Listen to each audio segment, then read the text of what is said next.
Okay, we can go ahead and get started. Thanks everybody so much for being here tonight for this webinar on helping your young adult navigate abrupt transitions. I'm Dr. Corinne Catarazzoli. I'm one of the Youth Anxiety Center psychologists at Weill Cornell in Manhattan, and I'm here tonight with Dr. Heather Mackover, who I'll let introduce herself.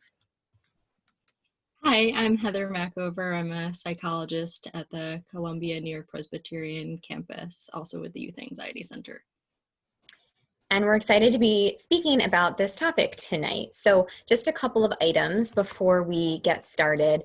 Please feel free to submit questions via the Q&A box at the bottom of your screen, and we will do our best to answer these either as we go along, or we have some time reserved at the end where we can answer questions as well. We're not able to call on anybody if you virtually raise your hand, so please do use that Q&A box for any questions. And at the end of the webinar, you will be prompted to fill out a very brief 3-question survey, and we thank you in advance and really appreciate any of your feedback that you have for us. So to get started,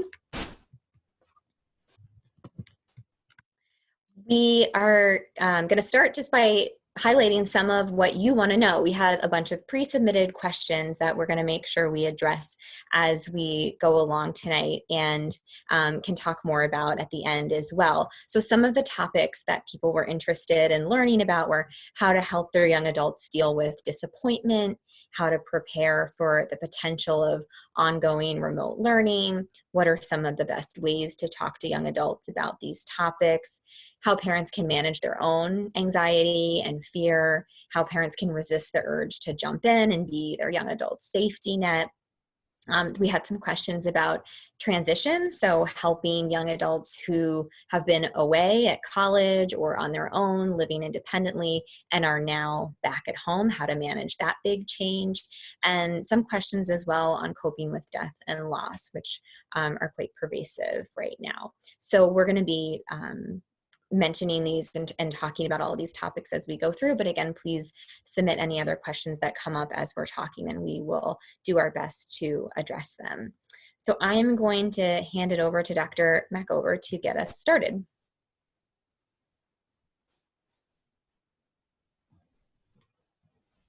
So we're going to start by just kind of giving a framework for what we're going to talk about today. We're going to talk about both acceptance and change. So these are two concepts we typically see as being in opposition to one another, but today we're going to discuss how balancing both of these is essential when coping with a major transition in life. I'm going to focus on strategies for accepting this new reality and all of the feelings that come along with it. And then Dr. Catarazzoli is going to focus on ways that you and your young adult can work on changing what is in your control to make the situation a little bit better. So first, I just want to name some of the abrupt transitions that have occurred in the context of the COVID-19 pandemic. And these are just a sampling of some of the many things that we're dealing with. So when we're talking about dealing with abrupt transitions right now, we're talking about everything from as basic as going outside to staying home most of the time. We're talking about having jobs or having job prospects, applying for jobs, to not having jobs and not having many new jobs available. We're talking about going from learning in a classroom at school to remote learning, celebrating milestones or holidays with family and friends to everything being canceled. Potentially from having financial stability to instability and dealing with financial hardship or insecurity. We're going from being surrounded by other people, having active social lives, to being very isolated. And also importantly, we're dealing with the transition of having our health and the health of family members for many people to having that threatened, or to dealing with imminent sickness amongst ourselves and others. And often when we experience an abrupt transition, such as any of these, we also experience a range of intense emotions in response. People generally crave routine, structure, and predictability, particularly for people who have really high levels of anxiety. And a sudden shift interrupts our expectations, resulting in responses of resistance, rejection, and other intense emotional reactions. However, we're not able to cope if we don't first acknowledge and engage with the problem. So the first step to helping your young adult cope with some of the big transitions they're dealing with right now is to first help them acknowledge that it happened and acknowledge the feelings that have come along with it. So this can be particularly hard to do when you're already struggling to understand the inner world of your young adult, and they may have a huge range of reactions to the transitions they're experiencing. And the nature of those reactions may depend on all kinds of things, like maybe their circumstances, things they've experienced in the past, what level of emotional intelligence they have, how sensitive they are, or just the time of day that they're feeling it. So some examples of this huge range of thoughts they may be experiencing include things like, this isn't fair, my family is going to suffer, I can't afford anything anymore, I'm missing out on everything, all that hard work was a waste, nothing matters anymore. Maybe they're thinking, at least we're healthy, or I'd rather be home anyway, or I love all this free time. And some of the feelings they may be experiencing include everything from fear, anger, boredom to relief, grief, frustration, gratitude, sadness, and shock. When helping your young adult accept their new reality and acknowledge how they're feeling, it's important to avoid judging their reactions, whether you agree with their reactions or not. So this is what we call taking a non-judgmental stance. When we judge other people's emotional experiences, we make them feel dismissed or misunderstood, and they may even question their own perceptions of what they're experiencing. So some examples of what a judgmental statement would be include saying something like, you should be grateful for what we have, you don't need to be so scared, if you had prepared before, this wouldn't be a problem, I had it so much worse when I was your age, you're overreacting, or don't waste time being upset. These sorts of statements are really common and come up often and naturally in response to seeing your young adult upset. However, they all suggest that your child should not be feeling the way they feel, or that their reaction is wrong. And we know that in general, it's not helpful when dealing with difficult emotions to convey that kind of message. So instead, we encourage you to try to intentionally take a non-judgmental stance towards your young adult, even if your first impulse is to respond with a judgment or you are judging them even in your head. We also encourage you to do the opposite of judging and instead intentionally validate your young adult's experiences. So when we say validation, we mean communicating to another person that his or her feelings, thoughts, and actions make sense and are understandable in a particular situation.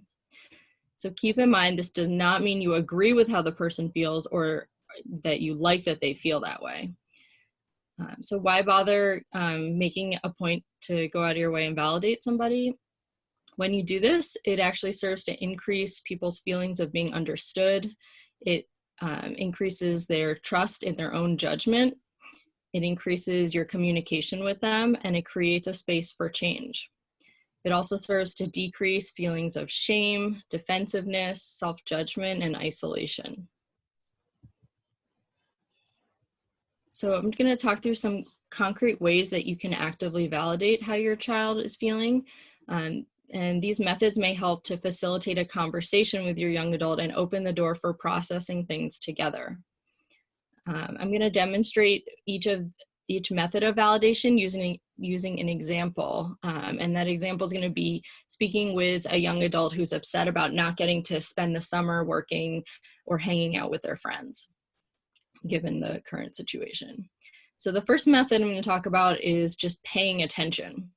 So this means just showing that you're noticing how your child is feeling using both verbal and nonverbal methods.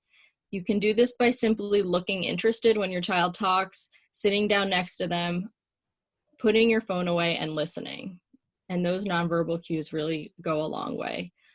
You might even say something just noting what you observe, like you look upset, or I noticed you've been alone in your room all day.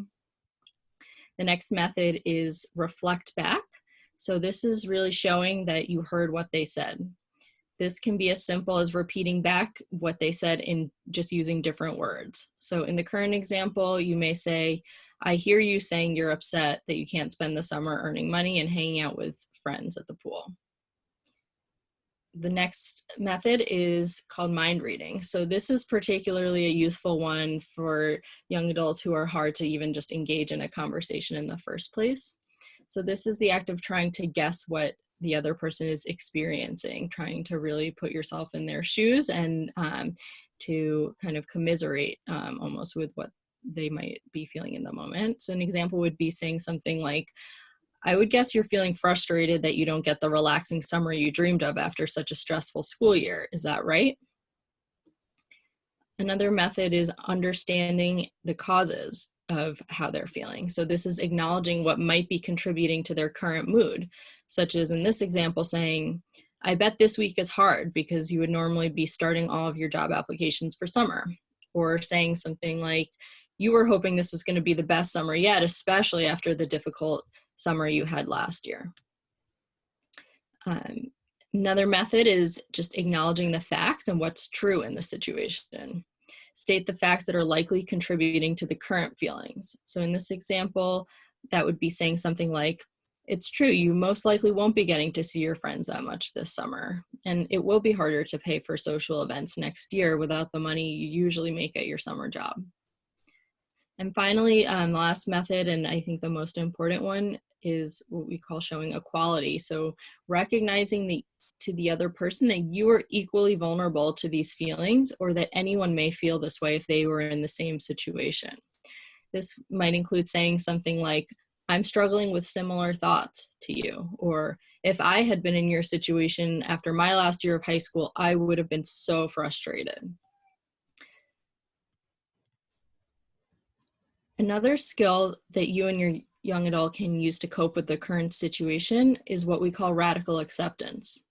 This is an active and intentional form of acceptance. This means fully accepting what you cannot change and not throwing tantrums or hiding because reality is not the way you want it. Resisting reality leads to increased suffering, and accepting reality can help with moving past negative emotions. So this is something that's easy to say and harder to do.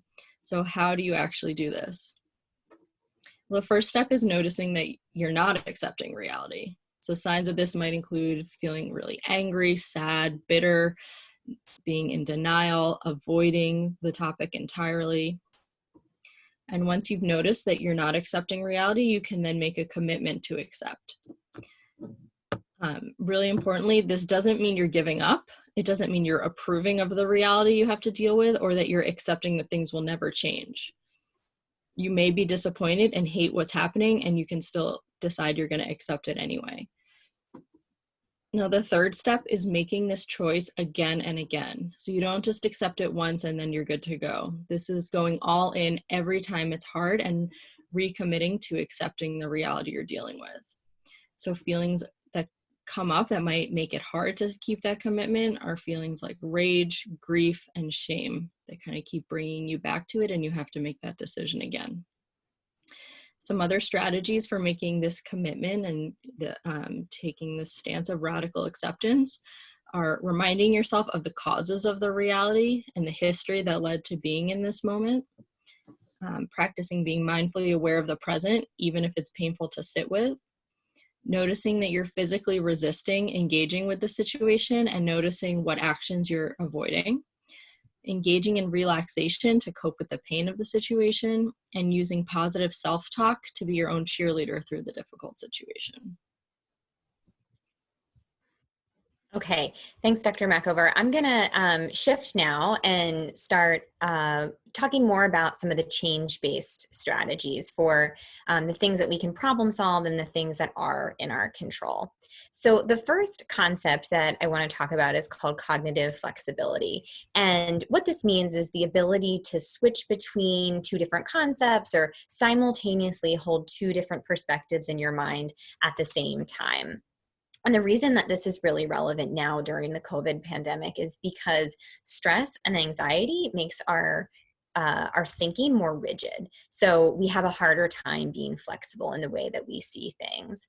And when we have really rigid, extreme thoughts, they really don't leave a lot of room for alternatives or other potential outcomes. They're not very nuanced. They're really black and white. So thoughts like it has to be this way leaves no gray area there. Things like blanket statements, everything is ruined, my summer is ruined, my year is ruined. Worst case scenario thinking, like my child will never get over this disappointment.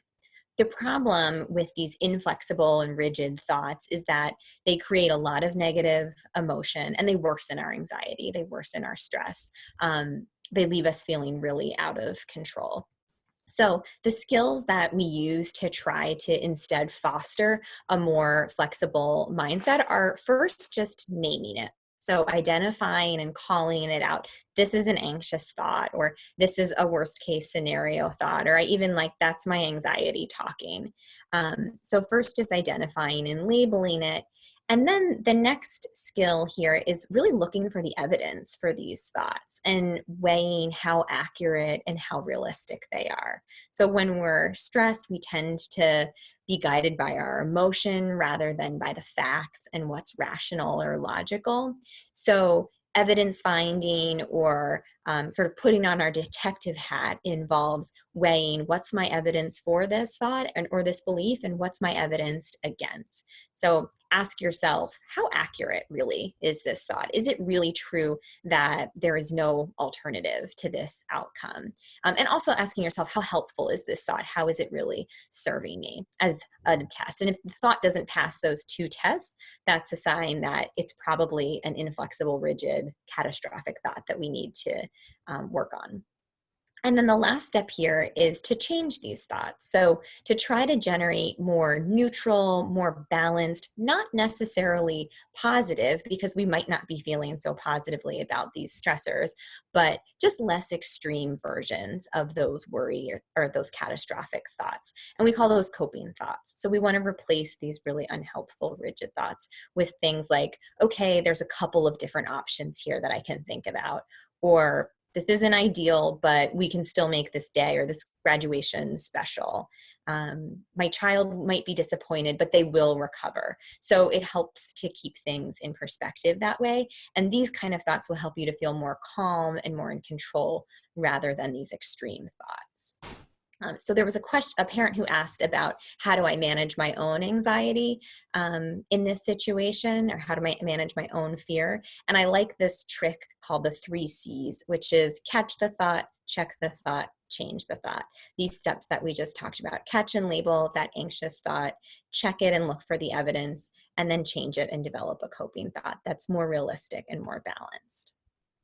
Now, we also had some questions about planning. How do we plan? How do we prepare for all the potential changes that may be coming? And this is a great question, because how can we possibly plan for the future when the future is completely unknown? There are so many question marks right now, so many questions we don't have answers to, like, will school reopen in the fall? When will my child return to campus? Can they go back to the dorms? When will we have a vaccine? When can we stop social distancing? When will my state reopen?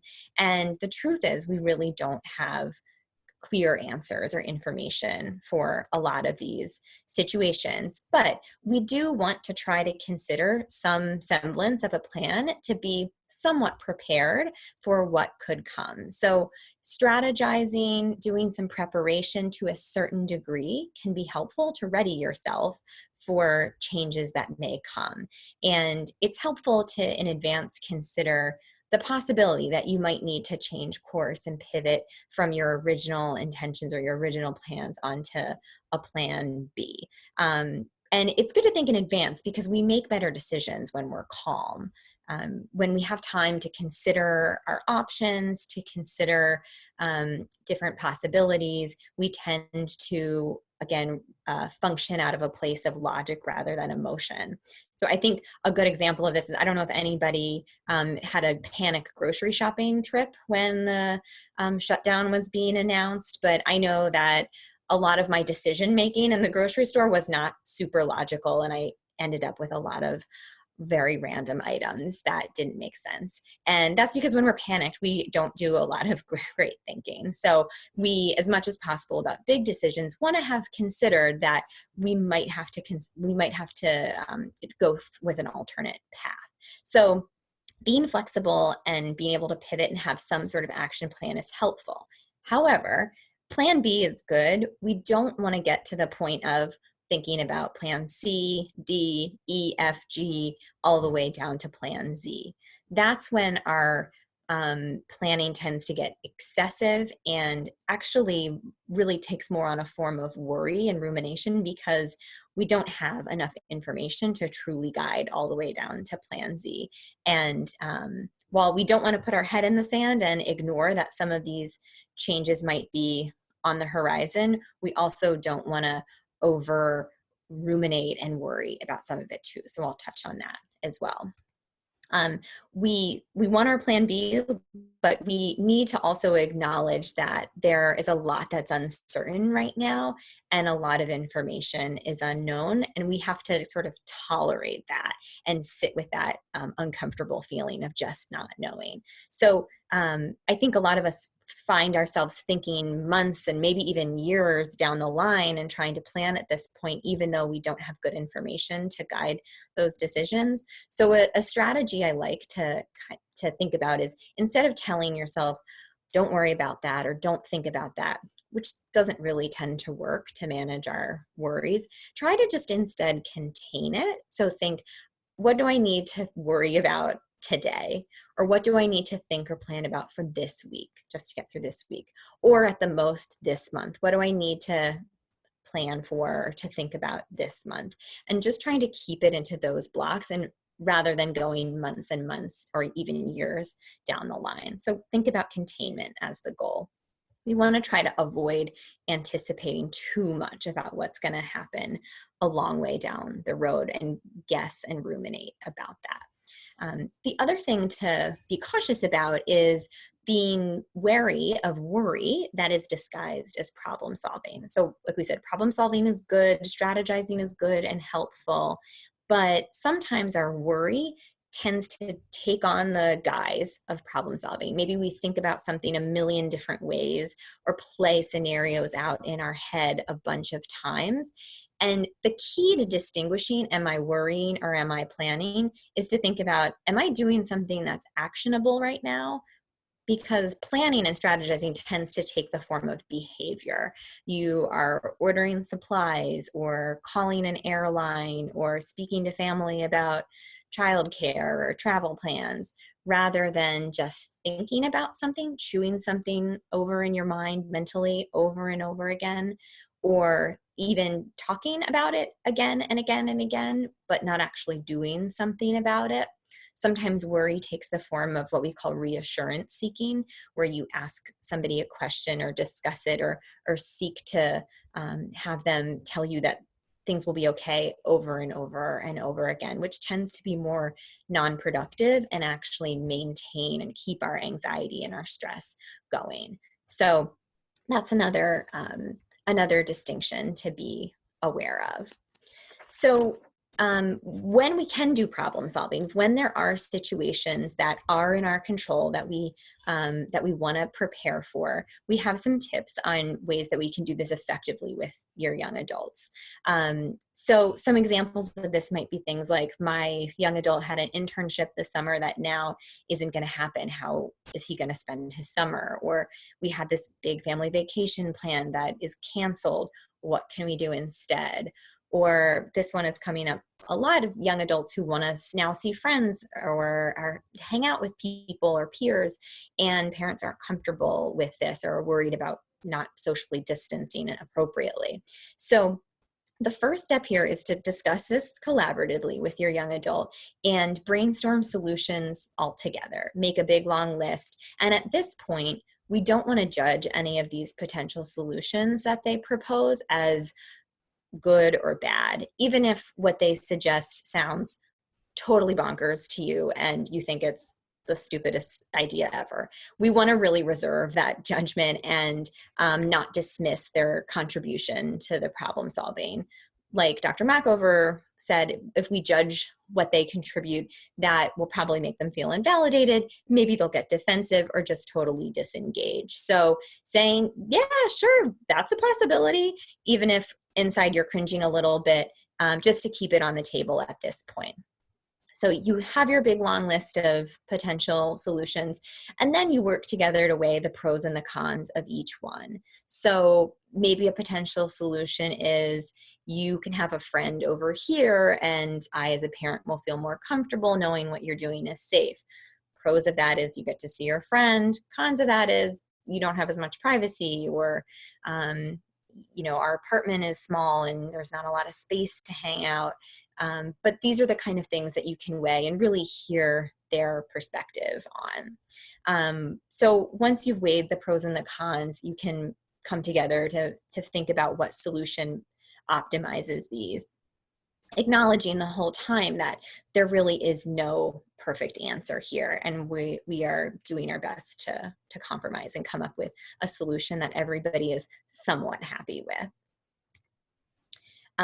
One way that we can problem solve is by getting creative. So this is where young adults have a lot of strengths, and I've been very impressed with the creativity that I've seen out there with our young adults. So finding ways to still celebrate all of the important milestones that young adults are going through right now, even if it's in a less optimal way. So of course, there's Zoom and video chatting apps and parties like that. I've also seen some neat ideas with recording video tributes and making movies that can be used as a celebration, collecting photos or letters that can then be presented to the person. I've seen some awesome examples of socially distanced parades for birthday celebrations or other milestones. I also saw that there is going to be a virtual commencement with the Obamas and Lady Gaga, if you're into that. So again, none of these might be a perfect solution. In fact, none of them are. The perfect solution would be the real event would be happening. But so admittedly, even though they're not great solutions, they are still ways to acknowledge the having some sort of ceremony around these transitions, and keeping the purpose in the forefront of your mind of, even if there's not a big ceremony on the quad, you are still graduating, you still put all this hard work into school, that isn't being taken away, is an important thing to remember. On another note here, I just want to also acknowledge, because a lot of folks asked about grief and loss, and one of the ways that we typically cope with that is by having some sort of memorial service or some sort of remembrance of the person that we lost, which are also not available right now. Things like funerals or wakes or shivas are simply not possible in a lot of ways. So the ways that we typically mourn and connect with other people are not available to us. So also thinking creatively about how can we honor this person, how can we connect and support each other in the context of this loss right now. And sometimes these celebrations will be delayed, not canceled. And that can also be a helpful thing to keep in mind. Lastly, we want to talk about independence and how we can be creative in the ways that we foster independence with our young adult. Somebody asked the great question of, how can I help my young adult who was living on their own in college and now is back at home? And this is, or, it might be a young adult who was out living on their own in an apartment and is now back at home under one roof with you and your family. And this is a really challenging situation. And the issues that can come up often have to do with regression. So young adults can regress back to younger selves, and parents can as well. It can start to have more involvement, over-involvement, and give their young adult less independence. So we ideally want to keep young adults moving forward towards independence, even if it's a different physical setup now. So ways to think about doing this are asking yourself, would I be involved in this if my young adult were away, or if this were normal pre-COVID circumstances. So would I really be cooking them breakfast? Would I be telling them lights out at night? Would I be on their back to study for their final exams? And if the answer is no, that's probably a sign that you should step back a little bit and give them some space. So what this means is less supervision, less monitoring, more limited involvement in their daily routine and schedule, and allowing independent decision making, even if you don't think the decisions that they're making are great. So we talk about natural consequences a lot. You know, if you stay up too late and you're tired the next day, that's a natural consequence. If you're late to work and your boss is mad at you, that's a natural consequence. Allowing for some of these natural consequences, even if it's uncomfortable for you as a parent, is one way to keep them moving on their own towards independence.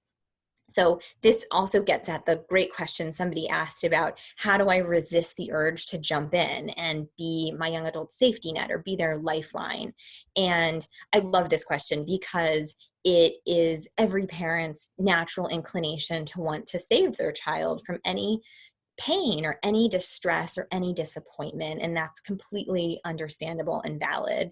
However, the more we swoop in and problem solve for them and block them from experiencing any disappointment or mistakes or any of those natural consequences, we're depriving them of that opportunity of learning how to cope on their own, learning how to deal with challenges, learning how to tolerate the disappointing feeling.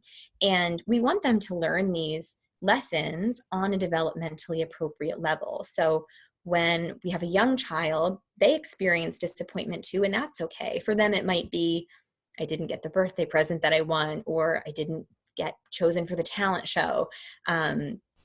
But those are good lessons for them to learn on an age-appropriate level. So for a young adult, it might be, if I stay up late and cram for my exam, I'm going to be exhausted tomorrow, or something else that you might feel really inclined to jump in and save them from. I need to ask my professor for an extension on a test or an exam because I'm sick. And while you might be tempted to call or email the professor yourself as a parent, we're really doing them a disservice when we do that. So reminding yourself of that I am actually proactively parenting by not stepping in. I'm doing them a service. We don't want the first time they experience disappointment to be when they are an adult and they are laid off from their job and they've never faced a challenge in their life before and they have no idea how to cope with it. So mistakes are not all bad, even though they might be uncomfortable for you. And that can be a way to sort of reassure yourself and give yourself permission to step back a little bit. So the takeaways here are that huge abrupt changes are hard. There's a huge range in emotions and in reactions. Both acceptance and change-based strategies are necessary. For acceptance, you can help your young adult by not judging their reactions, by validating them, and by helping them accept reality and modeling this for them. And in terms of change, you can help them by thinking flexibly, planning ahead, but not over planning, being creative, and helping them to continue foster independence, even if your physical circumstances have changed. So we want to quickly highlight some upcoming webinars that the Youth Anxiety Center is putting on, both for young adults dealing with anxiety and making meaning, accepting reality, and for parents as well. That will be coming up. So if you're interested in those topics, please register on the website. And we also have some crisis support helplines here that are available, some resources that we want you to know about.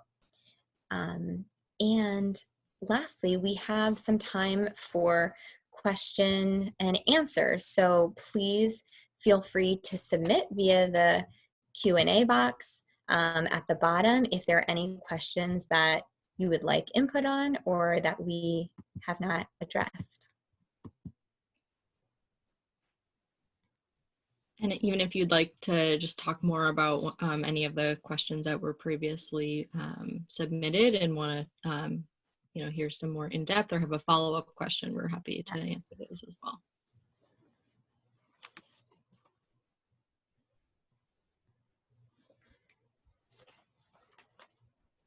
There was one additional pre-submitted question that a parent asked about books to help on this topic and about young adults. And one book that we recommend is called You and Your Anxious Child. So this is more about dealing with anxiety and stress, but it also has a huge parenting component in here and touches on this idea of not swooping in and saving them. It's by Dr. Anne Marie Albano, who is one of our Youth Anxiety Center psychologists and clinical director. So I just want to put that out there if anybody is looking for reading materials. Any other questions or topics that people would like us to expand on or follow up on?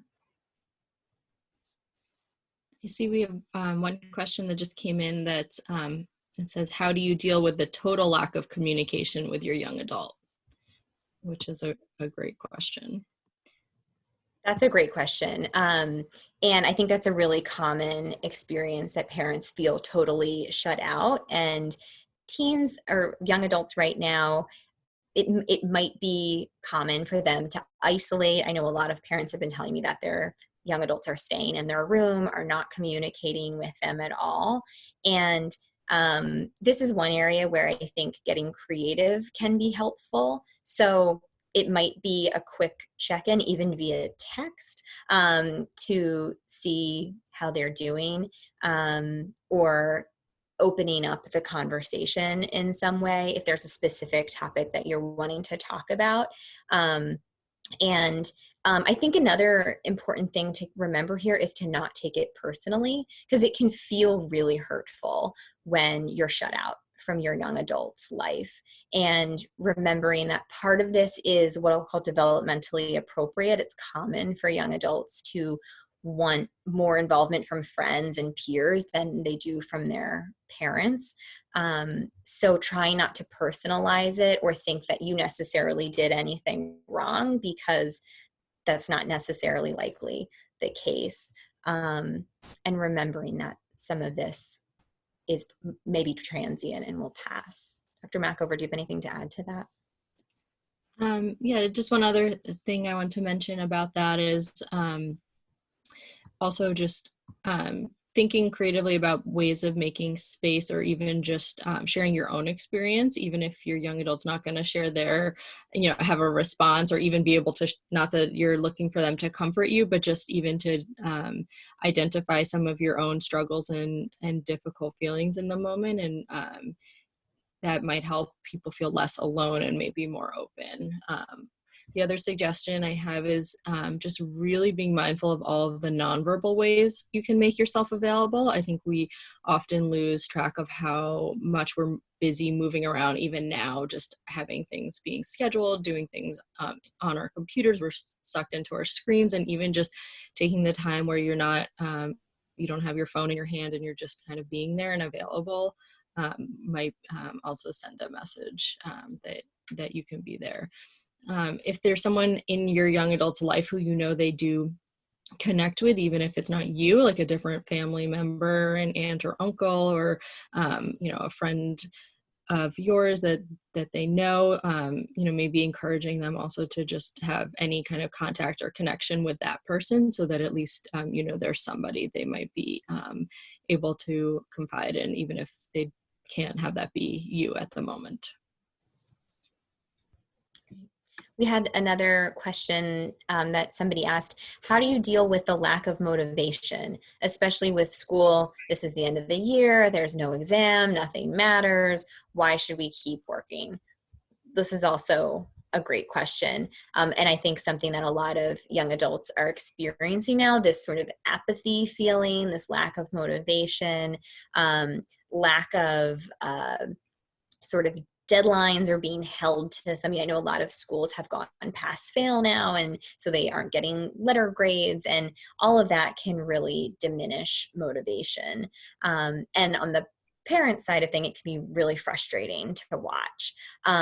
So a couple of things, I think going back to what Dr. Mackover has talked about with validation is an important starting point here, of recognizing, if we were in their shoes, we would probably be feeling this too.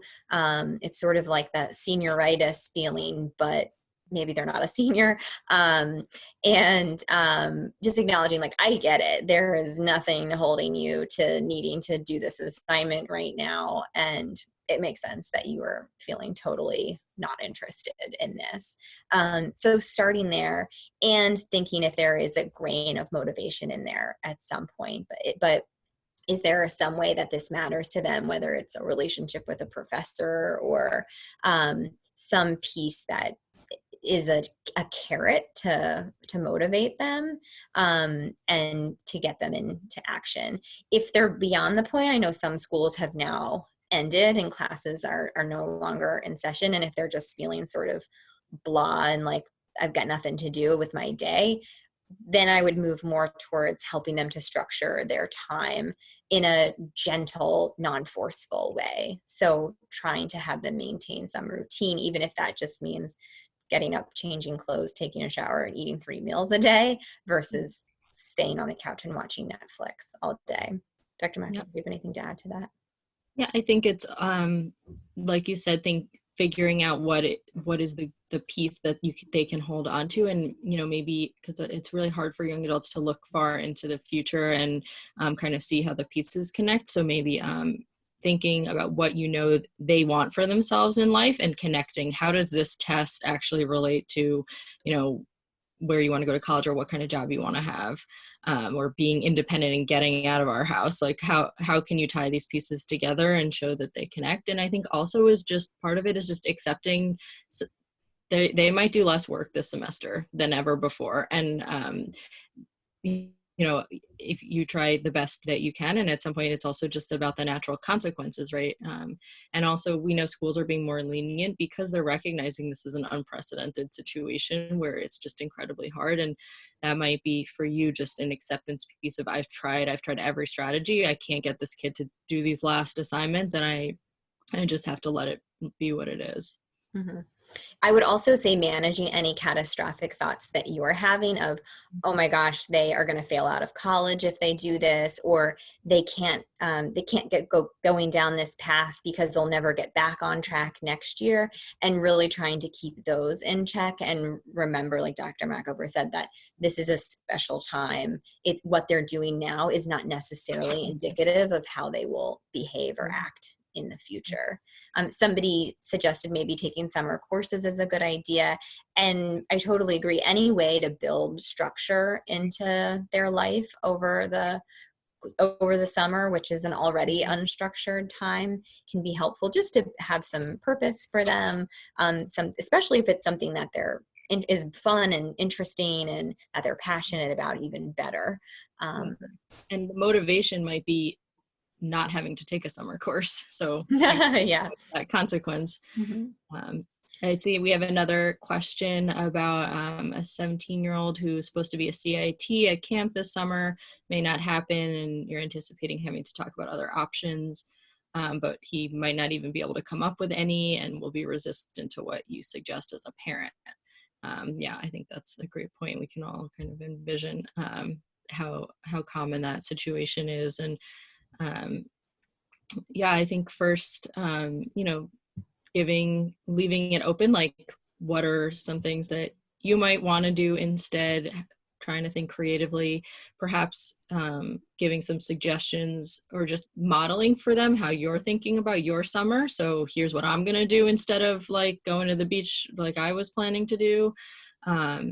Encouraging your child to talk with their friends and what are the alternatives they're coming up with. They might be more receptive to ideas that are from peers and maybe their peers' parents came up with rather than what you're suggesting to them. And I think, highlighting what's at stake really, because if you spend the whole summer, sitting and staring at a screen, playing video games, like how are you going to feel at the end of that? And are there other things we can kind of put in place to avoid having a summer that might, when you look back on it, not be what you wanted?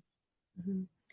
I would add that thinking about what's the piece that's blocking him from thinking about or being open to other ideas. It might not be a lack of creativity or information about what's out there, which as parents, I think we tend to come from that angle of, well, I researched this and there's these options. It sounds like, the disappointment and the emotional piece there is probably what's sort of blocking him. And a lot of young adults get irritable when they're sad or disappointed. And we as parents, the visible piece is the irritability, and the disappointment and the sadness is kind of underneath. So even addressing that piece with him of validating how it's completely understandable how bummed he is, and going at it from that angle versus a more sort of informational angle. Yeah, I think, yeah, and your response about the disappointment will overshadow the ability to think creatively, I think that's a really great point, and I think speaks to how important the first step is of just like sitting with that disappointment and like, agreeing like this really, really sucks and that I'm so sorry you have to deal with this. This is not what you were planning on. And maybe, opening the conversation in that way and spending some time like mourning the summer that he thought he was going to have it before jumping into the problem solving too. Mm-hmm.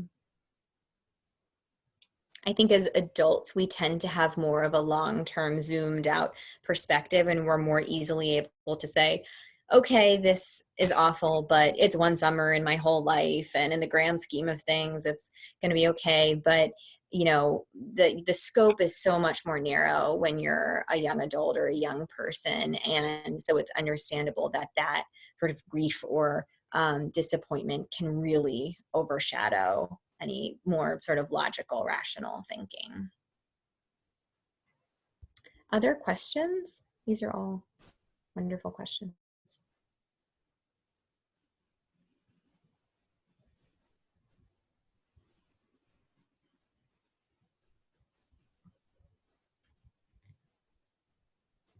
Okay, well, I think we are just about out of time. And so thank you so much for attending. And just again, as a reminder, you'll be getting a survey about feedback for us that we would love to have your input on. So it's very brief if you don't mind completing that. And please join us for our upcoming webinars in the future. If you go to the Youth Anxiety Center website, there's all the registration information there. Thank you. Thank you.